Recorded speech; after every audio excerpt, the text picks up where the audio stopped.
السلام علیکم ورحمۃ اللہ وبرکاتہ۔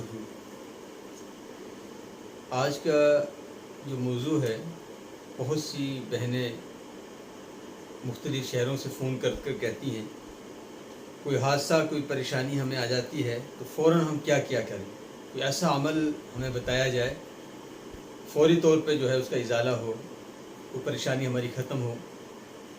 تو نبی کریم صلی اللہ علیہ وسلم کا ایک ایسا وظیفہ بتایا ہوا عمل، ہزاروں لوگوں کی جس سے زندگیاں بدلی ہیں، وہی عمل میں آپ کے سامنے رکھوں گا۔ اس عمل کو جب زندگی میں شامل کریں گے، ایک تو سنت پر عمل کرنے کا ثواب ملے گا، اور آپ کی جو بھی پریشانی ہوگی اللہ پاک اس کو دور فرما دیں گے۔ وہ واقعہ یوں ہے کہ ایک صحابی بہت آپ صلی اللہ علیہ وسلم کے قریب تھے۔ حضرت ام سلمہ رضی اللہ تعالیٰ عنہ اور اس کے شوہر آپ کی خدمت میں آتے رہتے تھے۔ ان کے بیٹے کو کفار مکہ نے گرفتار کر لیا۔ جب گرفتار کیا تو یہ رو رو کے ان کا برا حال ہو گیا۔ ادھر بیٹا پریشان، اکلوتا بیٹا تھا، ادھر ماں باپ پریشان۔ تو آپ صلی اللہ علیہ وسلم کو جب ان کی حالت کی پتہ چلی، ماں باپ کی حالت کی اور بیٹے کی حالت کی، تو آپ صلی اللہ علیہ وسلم فرمایا اس کو اطلاع کر دو، اس کے بیٹے کو، کہ جو عمل میں بتا رہا ہوں یہ جنت کے خزانوں میں سے ایک خزانہ ہے۔ اس کے بارے میں صحیح بخاری کی روایت ہے، کنز من کنوز الجنہ لا حول ولا قوت الا باللہ۔ تو فرمایا کہ یہ اس کو جا کے بتلا دو کہ اس کی کثرت کرے۔ جب اکابرین نے اس کثرت کی تحقیق کی تو فرمایا کہ وہ 1000 تک، بعض اکابرین نے 3000 تک اس کی تعداد لکھی ہے۔ آپ اس کو 3000 پڑھ لیں۔ جب بھی کوئی پریشانی آئے تو لا حول ولا قوت الا باللہ اس کو زندگی میں شامل کریں، اس کو کثرت سے پڑھیں۔ اس کو ایک روایت میں آتا ہے کہ یہ ہر نماز کے بعد اگر اس کو 7 مرتبہ یا 3 مرتبہ پڑھ لیں تو 99 بیماریوں کی اس میں شفا ہے۔ اور سب سے کم بیماری کیا ہے کہ اس کو ٹینشن لائق نہیں ہوگی۔ آج مختلف ٹینشنوں ہمیں گھیرا ہوا ہے، کہیں رزق کی پریشانی، کہیں اولاد کی پریشانی، کہیں مختلف مقدمات کی پریشانی۔ تو ہر پریشانی کا حل لا حول ولا قوت الا باللہ، کہ کوئی طاقت کوئی قوت نہیں، اللہ میرے ساتھ۔ جب یہ ذہن بن جائے کہ ہر پریشانی میں اللہ ہمارے ساتھ ہے تو اللہ مسئلوں کو حل فرماتے ہیں۔ اس صحابی کو جب یہ پتہ چلا تو اس نے پڑھنا شروع کیا۔ اس کو بیڑیوں سے جکڑا ہوا تھا۔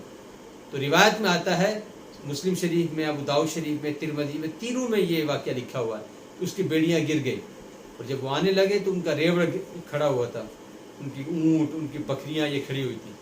اس صحابی کی جو بیٹا وہ بھی صحابی تھا، تو آتے آتے انہوں نے ان کو بھی ساتھ لیتا ہوا آیا، اور آپ صلی اللہ علیہ وسلم اطلاع دی گئی تو فرمایا کہ یہ مال غنیمت ہے، اللہ کی طرف سے تمہارے لیے انعام ہے۔ یعنی پریشانی بھی ختم ہوئی اور مال غنیمت بھی ملا۔ بیڑیاں خود بخود گر گئی نیچے۔ تو لا حول ولا قوت الا باللہ اس کو ہر نماز کے بعد 3 مرتبہ یا 7 مرتبہ، اور جب پریشانی آ جائے تو 3000 مرتبہ اس کو گھر میں پڑھوائیں۔ درود شریف بھی پڑھ لیں، 3000 درود شریف پڑھ لیں، 3000 یہ پڑھ لیں۔ ایک اور روایت میں ہے یا حی یا قیوم برحمتک استغیث، اس کو بھی 3000 پڑھوا لیں۔ درود شریف 3000، یا حی یا قیوم برحمتک استغیث 3000، لا حول ولا قوت الا باللہ العلی العظیم، علی العظیم تک بھی پڑھ لیں، لا حول ولا قوت الا باللہ بھی پڑھ لیں۔ اٹھتے بیٹھتے چلتے پھرتے اس کی کثرت رکھا کریں جب پریشان ہو۔ آپ جب بھی کوئی عمل شروع کریں تو 40 دن کم از کم اس کو زندگی کا حصہ بنائیں۔ حدیث شریف میں ہے، جس شخص نے، جس امتی نے میری حدیث پر 40 دن تک عمل کیا جنت اس پر واجب ہے۔ تو آپ سنت سمجھ کے جب اس عمل کو کریں گے، ایک تو آپ کو ثواب ملے گا اور دوسرا آپ کے مسئلے حل ہو جائیں گے۔ اور جب آپ کی زندگی میں مسائل حل ہونا شروع ہو جائیں، آپ کی خوشحالی آنا شروع ہو جائے، آپ کی پریشانی حل ہو جائے، آپ اس کو 10 لوگوں تک ضرور پہنچائیں۔ اپنے قریبی جو آپ کے دوست ہیں، رشتہ دار ہیں، ان میں شیئر کریں۔ ایک روایت ہے حضرت علی رضی اللہ تعالیٰ عنہ سے آپ صلی اللہ علیہ وسلم فرمایا، قیامت میں سب سے زیادہ مجھے خوشی اس بات سے ہوگی میرے کسی ایک امتی نے کسی کو خیر کی طرف، دین کی طرف بلایا ہوگا۔